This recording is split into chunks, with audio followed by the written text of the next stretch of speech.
हम बात कर रहे थे कि कंपैरिजन कर रहे थे ऑगस्टन एज का और रोमांटिक एज का। ये सिर्फ इसलिए ताकि एक आपके अंदर स्टैब्लिश हो जाए कि रोमांटिक एज के अंदर और क्लासिकल एज के अंदर कितना ज़्यादा डिफरेंस था। अच्छा उसके बाद एक और जो बड़ा मेजर डिफरेंस है, क्लासिकल राइटर्स यानी कि न्यू क्लासिकल राइटर्स या ऑगस्टन एज के राइटर्स, ये सब लोग, मैं अब जब भी क्लासिकल राइटर्स कहूँगा ना तो इसका मतलब ऑगस्टन एज ही है, ठीक है, क्योंकि भी हम सिर्फ इसकी काम कर रहे हैं। तो ये राइटर्स आउटवर्ड जो सोसाइटी थी उसकी तरफ ध्यान था इनका, ठीक है, यानी कि जो सोशल लाइफ चल रही है उसकी तरफ ध्यान है। लेकिन जो रोमांटिक लोग हैं, जो रोमांटिक राइटर्स हैं, वो सोल की तरफ ज़्यादा उनका ध्यान है और इमेजिनेटिव है, ठीक है। इमेजिनेशन यानी कि जो आपने लाइफ की इमेजिनेशन, वो सोशल लाइफ की का जिक्र नहीं कर रहे, ठीक है। Although they are political but they are not considering the society as a medium, as a source of their poetry, ठीक है। तो उनका जो आइडियल है वो किधर है, वो उनकी इमेजिनेशन है और उनकी सोल है, ठीक है जी। और the classical writers considered things logically and rationally, whereas the romantic writers considered things irrationally and mystically, ठीक है। mystical जो है ना बड़ा एक important word है यहाँ पे romantic age के लिए, और supernatural, ये दो वर्ड्स हैं जो बड़े इंपॉर्टेंट हैं, ठीक है, क्योंकि इनसे रिलेटेड है बहुत सी चीज़ें जो आगे जाके आएंगी। सुपरनेचुरल और मिस्टिकल जो है वो उसके अंदर है विलियम ब्लेक के अंदर, और सुपरनेचुरल जो आपको पता है कॉलरेज की पोइट्री के अंदर बहुत ज़्यादा नजर आता है, ठीक है। और जो इमेजिनेटिव और सोलफुल एक्सपीरियंसेस हैं वो वर्ड्सवर्थ की पोइट्री में नजर आते हैं, ठीक है। उसके बाद क्लासिकल राइटर्स जो हैं वो एक बड़ा यूनिफॉर्म और एक फॉर्म्ड किस्म की जो ना उनका सोसाइटी थी, कि सोसाइटी के अंदर रख रखाव और डिफरेंट स्ट्रेटाज हैं, जो डिफरेंट लेवल में सोसाइटी के बड़े वेल इस्टेब्लिश थे, ठीक है।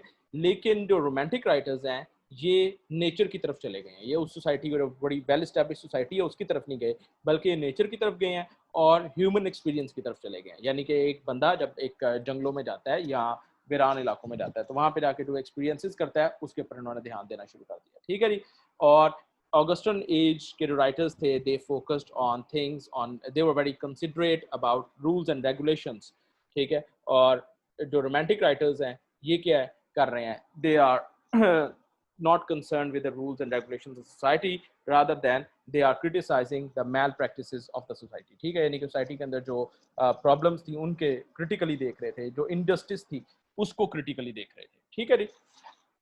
और लैंग्वेज की अगर बात की जाए तो लैंग्वेज के अंदर इन्होंने जो ऑगस्टन एज के लोग थे वो हमने बड़ी दफ़ा बात कर चुके हैं, फॉर्मल किस्म की राइटिंग थी, फॉर्मलिस्ट किस्म के लोग थे ये, ठीक है। लेकिन जो और एक रख रखाव वाली लैंग्वेज थी, कोर्टली लैंग्वेज थी। लेकिन जो रोमांटिक्स थे इन्होंने राइटिंग किस तरह देखनी शुरू की, इन्होंने कहा कि जिस तरह एक इंडिविजुअल फील करता है और एक चीज़ को एक्सपीरियंस करता है उसी तरह हम लिखेंगे, यानी कि इन the language of common man in everyday speech, ठीक है जी।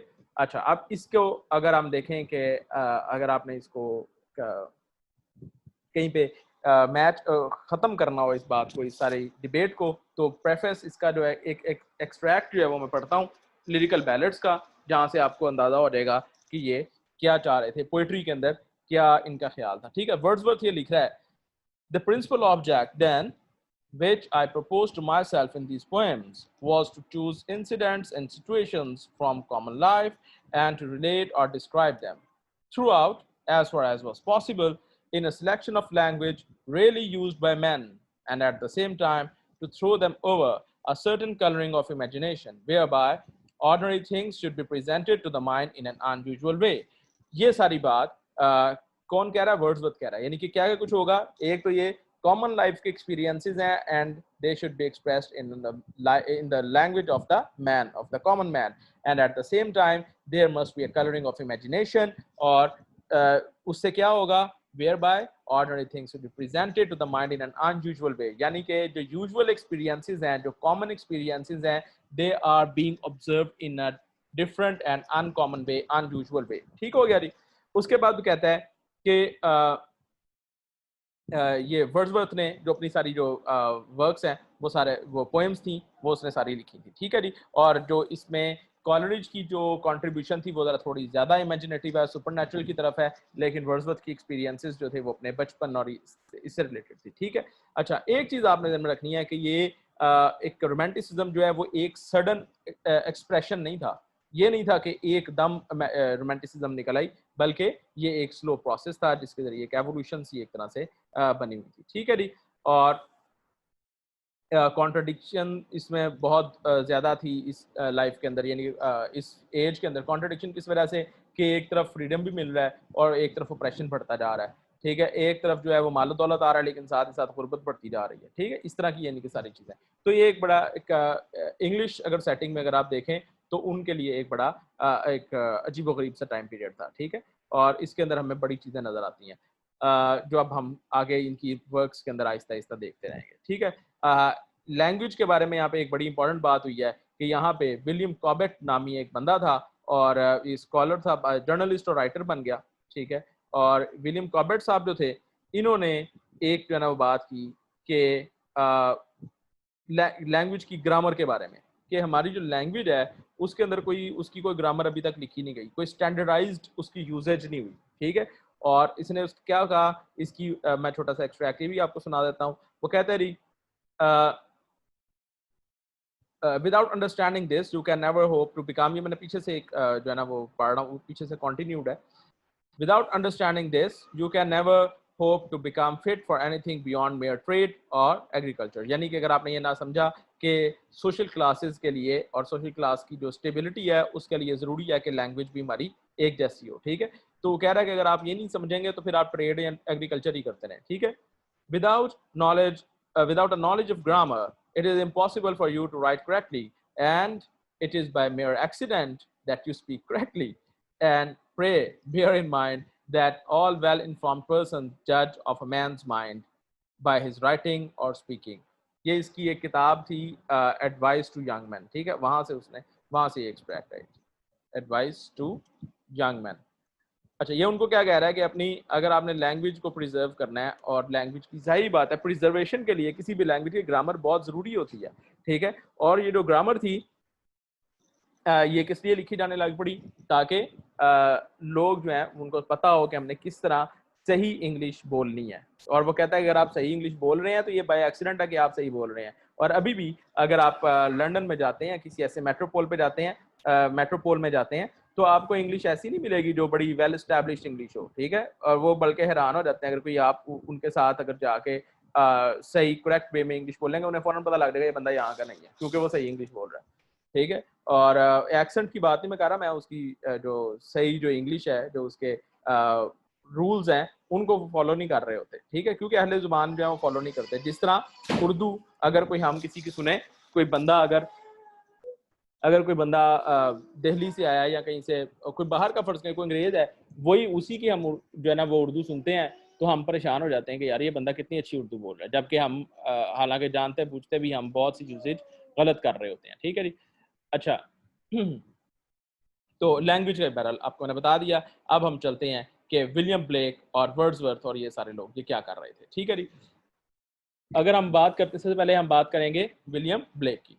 विलियम ब्लेक जो है आप इसको जानते होंगे कि ये क्योंकि आपने जारी बात है इसको पढ़ा है अपने कोर्स में। तो विलियम ब्लेक एक मिस्टिक था अपने दौर का, और 1857 से मैं इसकी वो लिख देता हूँ जो टाइम पीरियड है इसका। अच्छा जी, और विलियम ब्लेक जो है उसको अपनी ज़िंदगी, बड़ी एक इंटरेस्टिंग बात है कि अपनी ज़िंदगी के अंदर ये इतना फेमस नहीं था एज अ पोएट। ठीक है, और उसकी कई वजूहत हैं कि क्यों फेमस नहीं हुआ। एक तो ये है कि इसको उस वक्त के जो क्रिटिक्स थे वो कहते थे, उस वक्त क्रिटिक्स कहते थे ये मैड मैन है। ठीक है, यानी कि इसे ऐसे पता नहीं है क्या बातें करता रहता है। वजह क्या थी उसकी? विलियम ब्लेक जब बच्चा था तो ये कहता था कि मुझे विजन्स आ रहे हैं।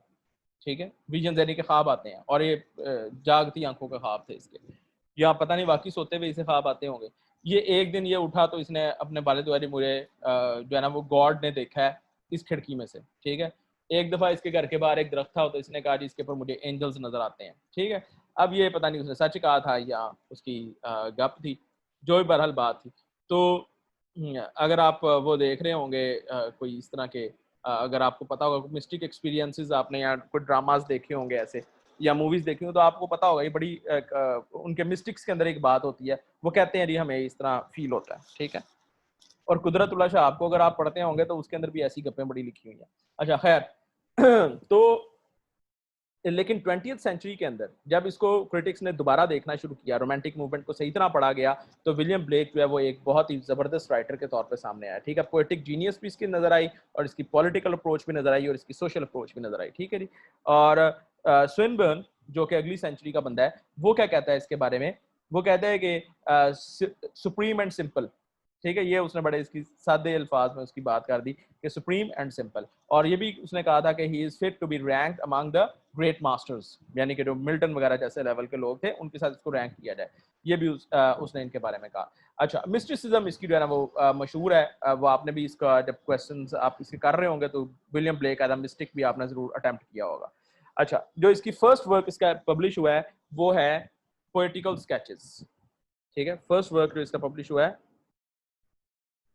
वो है पोएटिकल स्केचेस, और ये 1783 में पब्लिश हुआ है। ठीक है, अब जरा देखें कि ये कब पब्लिश हो रहा है। ये उससे कहीं पहले पब्लिश हो रहा है जब लिरिकल बैलेट्स आई हैं। ठीक है, जब लिरिकल बैलेट्स आई हैं उससे कहीं पहले ये हुआ है, और 1783। ठीक है जी। अच्छा, इसके अंदर अगर आपको नजर आएगा कि उसकी एक ओरिजिनलिटी नजर आएगी आपको। ठीक है, और इस वर्क के अंदर ये उसने जो वर्क लिखा था ये सारा उसका एक तरह से उसकी यूथ में ही लिखा गया है। ठीक है, ये उसने बहुत बूढ़े होकर नहीं लिखा, बिल्कुल उसकी जो शुरू के जो साल हैं उनके अंदर उसने ये लिखा हुआ था। अच्छा, एक और बड़ी जो इंटरेस्टिंग बात है, आपको पता होगा कि ये बुक एनग्रेवर था। ठीक है, एनग्रेवर था एक। ठीक है, और इसने क्या करना शुरू किया, इसकी जो पोएट्री है वो दो तरह से आपको नजर आती है। एक ये पोएट्री लिखता है, और नंबर टू ये पोएट्री ड्रॉ भी करता है। ठीक है, ड्रॉ कैसे करता है? अगर आप इसकी जो फर्स्ट पब्लिकेशन है पोएटिकल स्केचेस सिर्फ देख लें, या सॉन्ग्स ऑफ इनोसेंस देख लें, या सॉन्ग एक्सपीरियंस के फर्स्ट एडिशन, इसकी तस्वीरें मिल जाएंगी आपको गूगल पे, तो आप देखेंगे उसने तस्वीरें बनाई हुई हैं इन सब की। ठीक है, और वो इनको इलस्ट्रेट करता था क्योंकि वो इलस्ट्रेटर भी था साथ। तो एक तो इलस्ट्रेट कर रहे हैं, और उससे क्या होता है, अगर आप उसकी इलस्ट्रेशन देखते हैं और पोएट्री पढ़ते हैं तो आपके जहन क्लियर होता है कि ये कहना क्या चाह रहा है। ठीक है जी। अच्छा, ये जो पोएटिकल स्केचेस हैं इनके अंदर आपको वो लेकिन नजर नहीं आती जो एक पोएटिक एबिलिटी होती है, जो रियल पोएटिक एबिलिटी है वो नजर नहीं आती। ठीक है, हालांकि उस वक्त ये इतने साल का है कि मेच्योरिटी होनी चाहिए थी, लेकिन नहीं है। जो ज्यादा इसकी मेच्योर और इंपॉर्टेंट पोएम्स हैं वो है songs of innocence and songs of experience. ठीक है, ये दो बुक्स हैं, इनके अंदर यानी कि कलेक्शंस थी, इनके अंदर इसने ये आपको फेमस इसके वर्क्स हैं, कोई इतना लिखने की जरूरत नहीं है। तो songs of innocence, song experience, असल में इसने दो हमें कॉन्ट्रडीज दिखाई हैं। ठीक है, लाइफ की, ह्यूमन लाइफ की कॉन्ट्रडी स्टेट्स दिखाई हैं, और इसका ये एक पॉइंट ऑफ व्यू था कि ऑल प्रोग्रेशन लाइज इन कॉन्ट्ररीनेस। ठीक है, या प्रोग्रेस लाइज इन कॉन्ट्ररीनेस, इस तरह की इसकी बात थी। और ये इसने कही थी marriage of heaven and hello, इसकी एक बुक है marriage of heaven and hello poem की, और उसके अंदर उसने ये बात कही थी। ठीक है, और ये बड़ी इसकी एक मिस्टिक किस्म के वर्क्स हैं इसके। उनमें से एक है marriage of heaven and hell. उसके अंदर इसने कहा था कि through contraries there is progression. मतलब क्या है कि जिंदगी जो है वो बाइनरी ऑपोजिशंस के अंदर एग्जिस्ट कर रही है। ठीक है, यानी कि बाइनरी ऑपोजिशन हम कहते हैं डायरेक्ट ऑपोजिट्स को। ठीक है, तो डायरेक्ट ऑपोजिट्स के अंदर चीज एग्जिस्ट कर रही है। अगर आपने इनोसेंस को समझना है तो आपको एक्सपीरियंस समझना पड़ेगा, फिर आपको इनोसेंस समझ आएगी। ठीक है, अगर कोई बंदा कहता है मैं आप फर्ज करें इनोसेंस की आपको समझ कब आती है कि इनोसेंस क्या है, जब आप एक्सपीरियंस करते हैं फिर आपको समझ आती है कि ये तो मेरे साथ बड़ा गलत हुआ। ठीक है, आजकल तो सारे इनोसेंट बने होते हैं व्हाट्सएप स्टेटस पे कि जी हम बड़े इनोसेंट हैं, हमें किसी ने ऐसे करके, किसी ने हमें लूटा और किसी ने ऐसे करके लूटा है, और जी वो गरीब, आपको पता ही है जो सारा हो रहा होता है। तो ये मैं उस वाली इनोसेंस की बात नहीं कर रहा, मैं रियल इनोसेंस की बात कर रहा हूँ, जब बच्चों की इनोसेंस होती है। ठीक है, तो जो बच्चों की इनोसेंस है उसके अंदर अगर आप देखें कि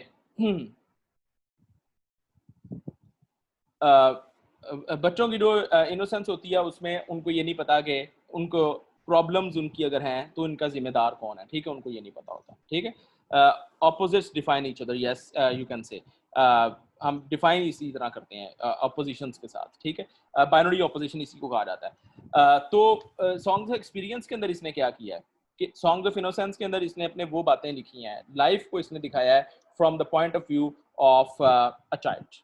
ठीक है, ह्यूमन सोल का वो एक्सपीरियंस जो कि एक बच्चा करता है।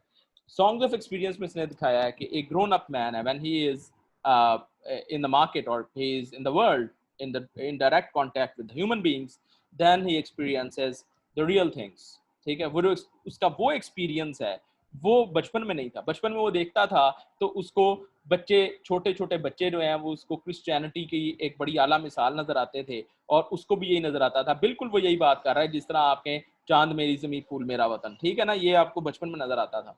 ठीक है, और जब बड़े हुए हैं जो आज आपको नजर आता है वो इंटायरली डिफरेंट है उससे। ठीक है, विलियम ब्लेक को भी ऐसे ही नजर आता था। ठीक है, जब वो बच्चा था या जो उसकी शुरू वाली जो सोच थी, उसने कहा कि हमें आमतौर पे इनडॉक्ट्रिनेट ये किया जाता है। ठीक है, कि जी हमारा मुल्क ऐसा है, हमारा मुल्क ये है, तो वो है, तो वो है। ठीक है, ये पैट्रियोटिज्म भरने के लिए ना हमारे अंदर हमें अपने मुल्क की बड़ी ज़्यादा तारीफें जो है ना वो सुननी पड़ती हैं। ठीक है, और हम कहते हैं दुनिया के अंदर एक ही मुल्क है, ठीक है, जो सबसे आला है, और वो हमारा मुल्क है। सारी दुनिया के अंदर पैट्रियोटिज्म का यही हाल है। और जब एक्सपीरियंस हम करते हैं तो फिर हमें पता लगता है कि there is no real in real world there is no peace. ठीक है, ये हमें नजर आता है जाके। अब किसी मर्जी दुनिया में चले जाएं आप, किसी मर्जी मुल्क में चले जाएं, हाँ जंगलों में चले जाएं, शायद वहाँ पे जो है ना वो इंसान को सुकून मिल जाए, लेकिन अदरवाइज जो नहीं है। अच्छा, अब इसके जो मिस्टिक वर्क्स हैं जो इसने अपनी मिडल ऑफ लाइफ में लिखे थे, इनमें गेट्स ऑफ पैराडाइज बड़ा एक इम्पॉर्टेंट इसका जो है ना वर्क है। गेट्स ऑफ पैराडाइज और marriage of heaven and hello,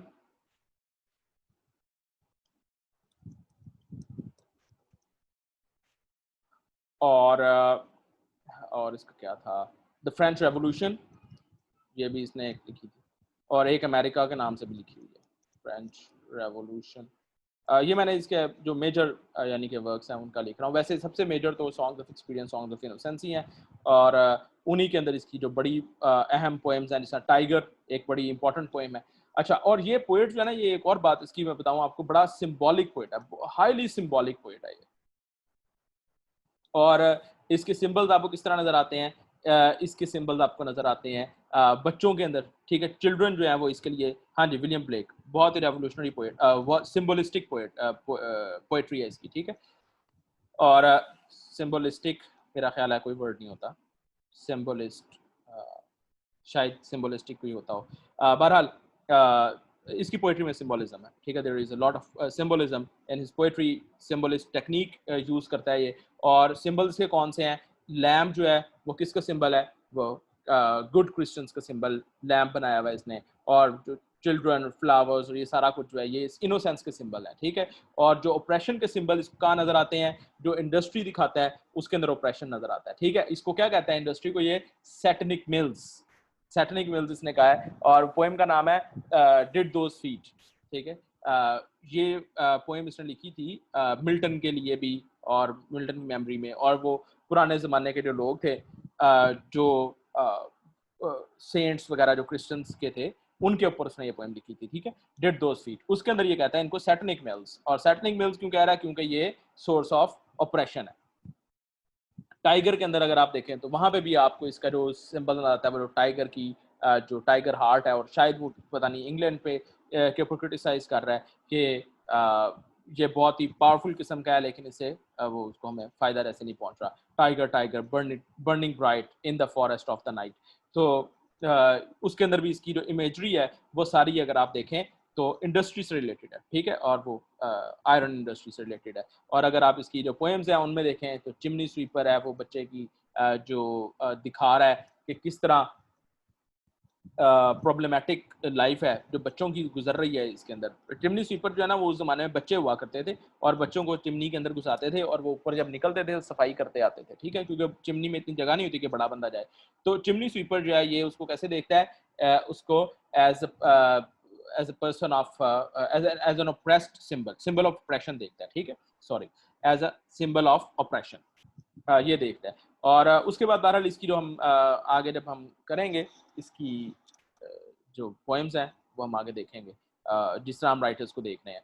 तो आज हम जो राइटर्स हमने करने हैं, अब अगले जो राइटर्स हैं रोमांटिक एज के, वो इंशाल्लाह हम सैटरडे को, मेरा ख्याल है इसको हम काफ़ी हद तक कर लेंगे। कोर्स के ऊपर मैं ज़रा थोड़ा सा ज़्यादा फोकस करना चाह रहा हूँ। और जो हमारा मोस्ट इम्पॉर्टेंट जो राइटर आज हम उसको देखते हैं वो है जॉन मिल्टन। ठीक है जी, मिल्टन को अगर हम देखते हैं, इसकी एक ही हमारे कोर्स में है, और वो है पैराडाइज लॉस्ट। ठीक है जी, पैराडाइज लॉस्ट पे हम आज जरा चलते हैं और इसको देखते हैं कि इसके अंदर क्या क्या चीज़ें हैं।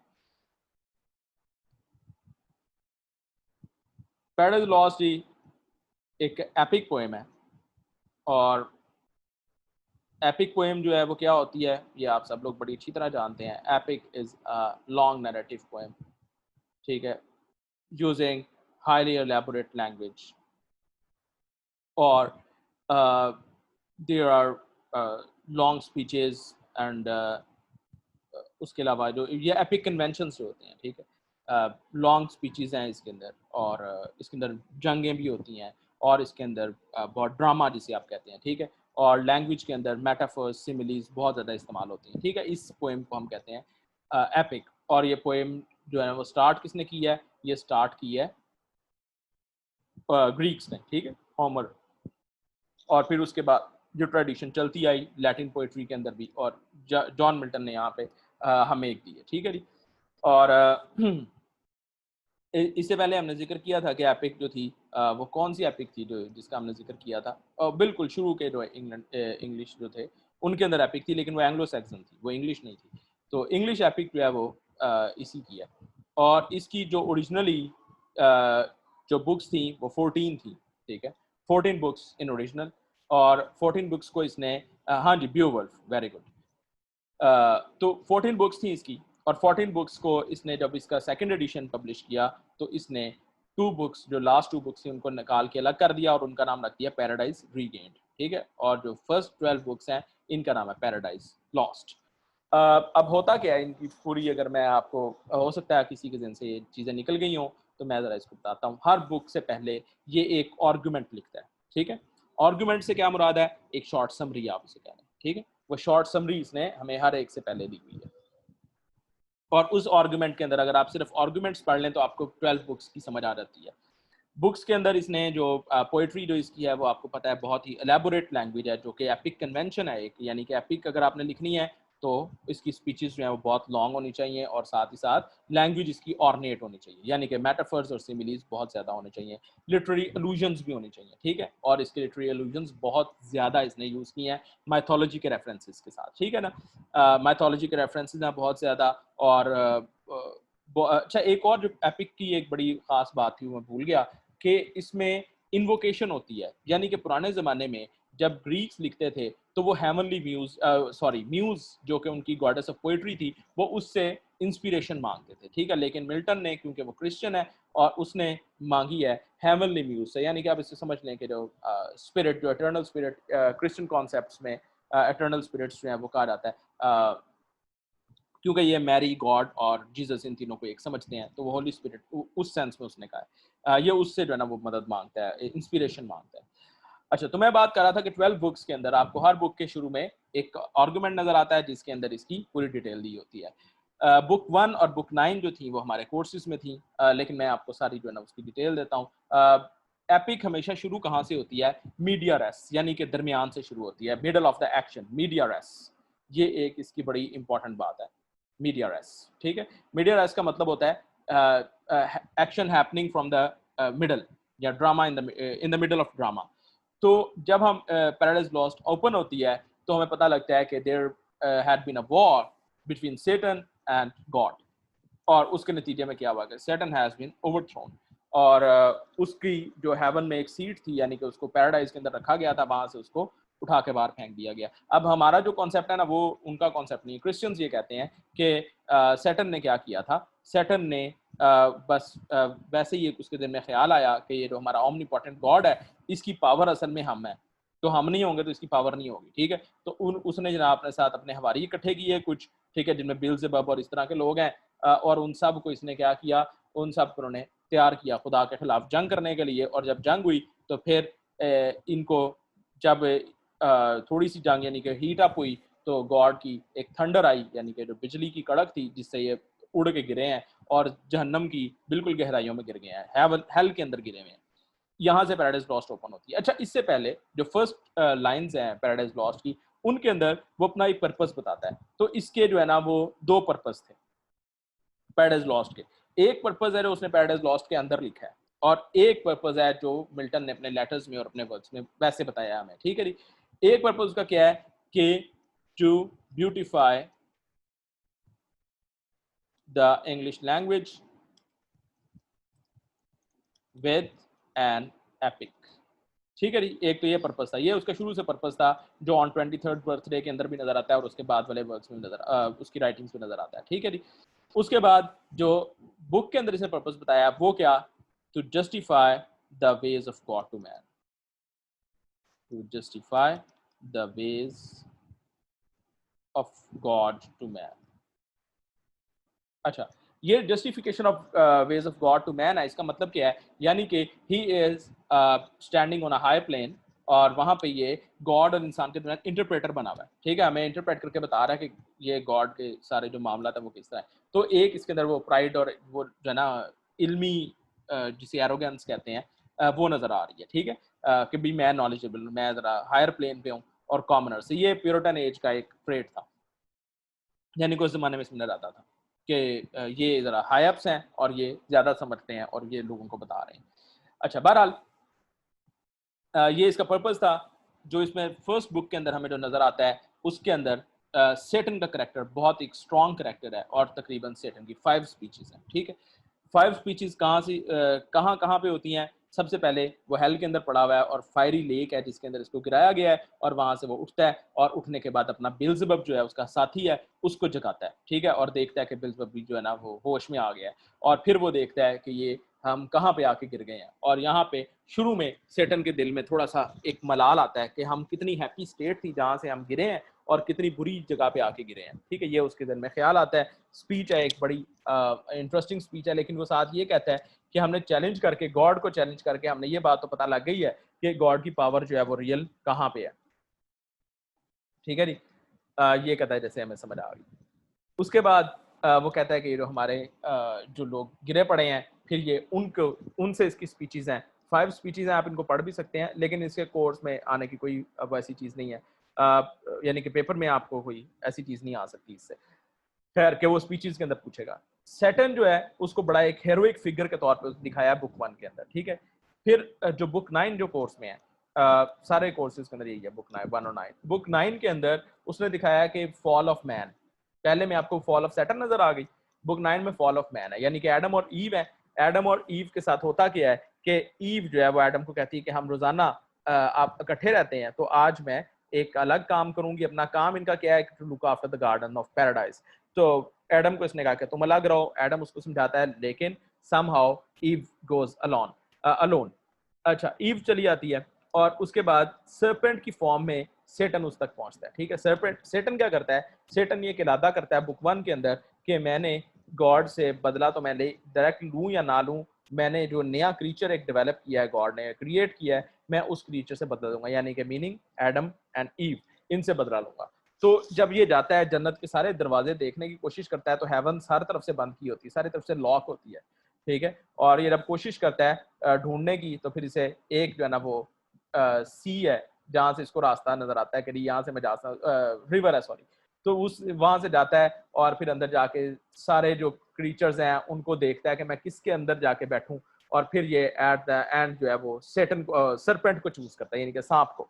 तो उस स्नेक के अंदर जाके बैठ जाता है और फिर स्नेक की फॉर्म में ये जब ईव को देखता है तो उस तक जाता है और उसको जाके फिर टेम्प्ट करता है और उसे कहता है कि ईव कहती है कि तुम बोलने वाले सांप तो मैंने पहली दफा देखा है, और ये कहता है कि मैं बोलने वाली ताकत इस वजह से आई है क्योंकि I have eaten from some tree, और वो कहता है मैं तुम्हें वहां तक लेके जाता हूँ। ये लेके जाता है, वो एप्पल ट्री होता है और ट्री ऑफ नॉलेज उसका नाम है। और वो जो एप्पल ट्री है, ईव कहती है कि वी हैव बीन फॉरबिडन, कि ये हम नहीं खा सकते, लेकिन सेटन वहां पे कहता है कि तुम जो है वो फरिश्ते बन जाओगे। और ये बात कुरान मजीद के अंदर भी है कि सेटन ने उनसे अल्लाह की कसम खाई थी और ये कहा था कि तुम जो है वो या तो हमेशा के लिए तुम्हें जिंदगी मिल जाएगी या फिर तुम फरिश्ते बन जाओगे। ठीक है, और इस ये कह के उसने एडम और ईव को फिसलाया था। ये यानी कि हमारे जो रिलीजियस कॉन्सेप्ट है वो ये है कि एडम और ईव दोनों इकट्ठे थे, दोनों ने इकट्ठे फॉल हुई, लेकिन जो क्रिश्चियन कॉन्सेप्ट है वो ये है कि ईव की फॉल हुई और एडम की बाद में मोहब्बत में, ईव की मोहब्बत में उसकी फॉल हुई। तो ये असल में वही जो उनकी थिंकिंग थी कि वुमेन को एम्बॉडीमेंट ऑफ इवल समझा जाता था। ठीक है, प्योरिटन एज के अंदर भी और क्रिश्चियनिटी के अंदर भी अगर आप देखें तो वुमेन को इवल से एक तरह से कोइंसाइड किया जाता है। ये नहीं है कि डिवाइन रिलीजन के अंदर ये बात नहीं थी और किसी भी डिवाइन रिलीजन के अंदर ये बात नहीं है कि औरत कमतर है, यानी कि इन टर्म्स ऑफ पाइटी और तकवा के अंदर कमतर है, ये कोई बात कहीं कहीं नहीं की गई। ये उनके जो सेंट्स थे उन्होंने खुद ही जो है ना वो डेवलप कर दी कि क्योंकि इंसान जब औरत के साथ इंटरेक्ट करता है तो गुनाह होता है, इसीलिए औरत ईवल है। हालांकि वो इंसान ईवल नहीं है, वो औरत ईवल है। ये एक अजीब लॉजिक इन्होंने बनाई थी अपनी। तो बहरहाल मिल्टन उसी फिलॉसफी को जो है ना फॉलो कर रहा है। ईव वो फल खा लेती है और एक जो है वो एप्पल एडम के लिए ले आती है, और एडम को जब खाता है तो फिर इन दोनों के ये दोनों जन्नत के ड्रेस जो था वो उतर जाता है और फिर वो अपने आप को लीव्स से कवर करते हैं। और उसके बाद होता क्या है जी, ये जो बुक 12 है ना, ये यहाँ पे इस तरह ही जो है ना वो सारा खत्म होती है कि इंसानों को जो है ना यहाँ से निकाल दे। अब गॉड जो है वो एंग्री हो चुका है, ठीक है। अब क्या होता है, जो पैराडाइज रीगेन्ड है उसके अंदर क्या होता है, अक्सर लोग जो है ना, ये डिबेट मैं इसलिए कर रहा हूँ, बुक पैराडाइज रीगेन्ड का इसलिए बता रहा हूँ कि जो एक डिबेट चलती है कि पैराडाइज लॉस्ट का हीरो कौन है, तो मैं उसको जरा रिजॉल्व करने की कोशिश कर रहा हूँ। अच्छा, तो जो बुक पैराडाइज रीगेन्ड है उसमें क्या होता है, उसके अंदर जब सारी फसाद एक तरह से फैला होता है ज़मीन में, तो फिर क्या होता है, गॉड सेंड्स हिज सन, ये उनके मुताबिक, ठीक है, अस्तगफिरुल्लाह नाउज़ुबिल्लाह, कोई गॉड का सन कोई नहीं, लेकिन हम उसकी बात कर रहे हैं, एक वर्क ऑफ आर्ट की बात है। तो वो जी क्राइस्ट को जो है भेजता है, भेजा जाता है, और क्राइस्ट आते हैं और आके जनाब ये सारे जो फसाद फसूद है इसको ख़त्म करते हैं। और ये वो सेल्वेशन की, यानी कि ये कहते हैं ना क्रिश्चियंस के, हमारी सेल्वेशन जो है वो क्राइस्ट की वजह से हुई है, ठीक है। तो वो उनके आने से वो सेल्वेशन होती है, ये बच जाते हैं इंसान। और अगर आप पैराडाइज लॉस्ट को बिल्कुल शुरू में पढ़ें तो वहां पे वो कहता है till one greater man restore us and regain the blissful seat, ठीक है।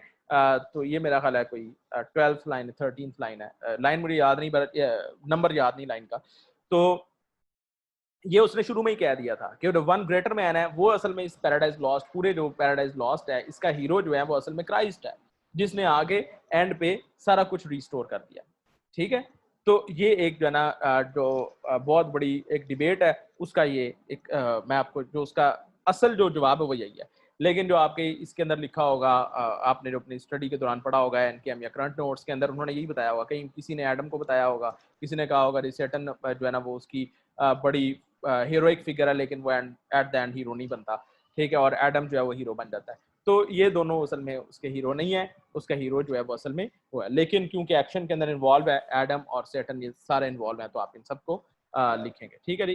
यानी कि इनको थोड़ा सा आपको पता होना चाहिए क्या है। और इसके अंदर कोई ऐसी चीज़ नहीं है जो जो है ना मेरे ख्याल में कि आ सके। और बल्कि पैराडाइज रीगेन्ड से पहले ही ना ये बुक 12 के अंदर ही ये सारा कुछ आ जाता है, ठीक है। पैराडाइज रीगेन्ड को पढ़े बगैर भी अगर आप देखें तो पैराडाइज लॉस्ट के अंदर भी, यानी कि जो इसका मॉडर्न एडिशन है उसके अंदर भी ये क्राइस्ट का इन्वॉल्वमेंट होती है और वो आके सारा कुछ रीस्टोर कर देते हैं, ठीक है।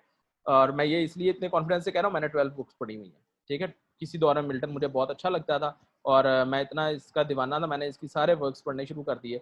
सिर्फ एक सैमसन एग्नोस्टिस जो इसका ड्रामा है वो मैंने नहीं पढ़ा हुआ, और इलियड और आयल पेंसरोसो, वो जो दो पोएम्स हैं उनको पार्शली यानी कि पढ़ा हुआ है। लेकिन जो पैराडाइज लॉस्ट है ये मैंने पूरी जो है ना उसकी पढ़ी थी, और उस वक्त मुझे बड़ी अच्छी लगती थी, लेकिन अब मैं कहता हूँ इसी टाइम ही ज़ाया किया था। खैर, क्योंकि वो एक वर्क को आप कितना जो है ना टाइम दे सकते हैं। तो इसके जो मेन थीम्स हैं वो पैराडाइज लॉस्ट के, वो मेन थीम वही है, justify the ways of God to man, और इसके अंदर डिसोबीडियंस की बात भी होती है, सिन और wages of sin is death, वो वाली बात भी होती है। और फिर उसके बाद जो वुमेन को जो ईवल का एक कहा जाता है वो भी इसके अंदर होते हैं, ठीक है। अगर आप इसमें चाहते हैं कि आप इसको ज़रा थोड़ा एंजॉय कर सकें तो आप इसकी सेटन की जो स्पीचेज़ हैं बुक 1 की 5 स्पीचेज़ हैं वही पढ़ लें, ठीक है। अच्छा, एक और चीज़ जो बड़ी इंपॉर्टेंट है, जो सवाल आ सकता है, वो ये है कि सेटन जो है ये हेल के अंदर एक स्ट्रक्चर डेवलप करता है, एक हॉल बनाता है, ठीक है, हेल के अंदर, और उस हॉल का नाम है पेंडिमोनियम। ये आप याद रख लें, ये सवाल ना आ जाएगा। पेंडिमोनियम, पेंडिमोनियम अभी हम वर्ड यूज करते हैं, और ये किस लिए यूज करते हैं, जहाँ पे फसाद का गार्डनिंग जिसे कहते हैं उसे पेंडिमोनियम कहा जाता है, ठीक है। फसाद के गार्ड को कहते हैं पेंडिमोनियम। तो ये असल में वो घर है, जो वो हॉल है जो सेटन ने हेल के अंदर बनाया था, और इसके अंदर बैठ के ये इसकी मजलिस शुरा जो लगती थी वो इसके अंदर इस पेंडिमोनियम में वो लगाता था। ये क्रिश्चियन कॉन्सेप्ट है, मैं ये ना समझ लिएगा वाकई उसने जन्नम के अंदर उसने लगाई है, जन्नम में जाएगा लेकिन अभी नहीं। तो अभी वो हमारे साथ काफ़ी बिज़ी है। तो क्योंकि उसे अल्लाह ताला ने मोहलत दी हुई है क़यामत तक, और क़यामत के बाद जो है ना वो जहन्नम के अंदर जाएगा। और फिर वहाँ पे जो लोग सारे इसके साथ मौजूद होंगे, तो उन सबको कहेगा मैं तो मज़ाक मज़ाक वाले वादे थे मेरे तो, ठीक है? ये वाक़ई सेटन कहेगा कि मेरे जो वादे थे तुमने अभी मान लिए, मैंने तो तुम्हें कहा ही नहीं था कुछ।